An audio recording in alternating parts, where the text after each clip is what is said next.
আরে সাদমান, সাদমান, কোথায় গেছো তুমি সাদমান?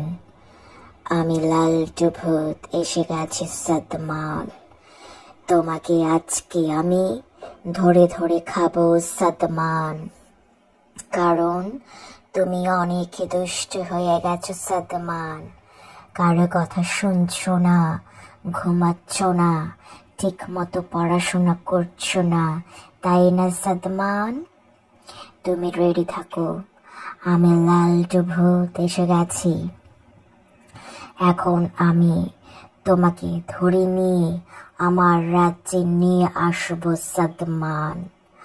আমার লালটু ভূতের রাজ্যে তোমার মতো অনেক ছোট ছোট দুষ্টু বাবুরা আছে সাদমান।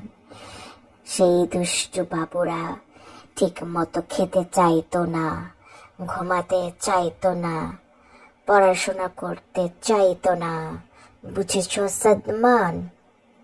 তারা অনেক দুষ্টুমি করতো সাদমান। তাদের বাবা মা, বড় ভাই বোন আমাকে সব বলে দিয়েছে সাদমান। তাই একদিন ওরা যখন ঘুমিয়েছিল রাতের বেলা, তখন আমি জানালা দিয়ে গিয়ে টুপ করে ধরে নিয়ে এসেছি। আমি তোমাকেও ধরে নিয়ে আসবো সাদমান, কারণ তোমার বাবা মা আমাকে বলেছে সাদমান অনেক দুষ্ট হয়ে গেছে লালটু ভূত। তুমি সাদমানকে ধরে নিয়ে যাও লালটু ভূত।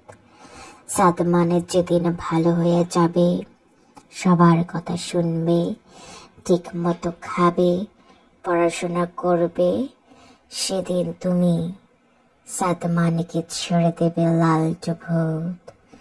তার আগে সাদমানকে ছাড়বে না। তারপর এটা শুনে আমি কি করব এখন সাদমান, বলো তো? তোমাকে ধরে নিয়ে আসতে বলেছে তোমার বাবা মা, কিন্তু তুমি যদি আমাকে কথা দাও আজকে থেকে তুমি ভালো হয়ে যাবে, লক্ষ্মী সোনা হয়ে যাবে, তাহলে আমি তোমাকে ছেড়ে দেব সাদমান। আর যদি কারো কথা না শোনো, তাহলে আমার এখানেই তুমি থাকো সাদমান। বেশি বেশি পড়াশোনা করলে জীবনে অনেক বড় হতে পারবে সাদমান। সবাই তোমাকে ভালোবাসবে সাদমান। আজকে থেকে আর মোবাইল ধরবে না সাদমান। বাবা মার কথা শুনে চলো, লক্ষ্মী বয় হয়ে যাও সাদমান, তাহলে আমি তোমার বন্ধু হব।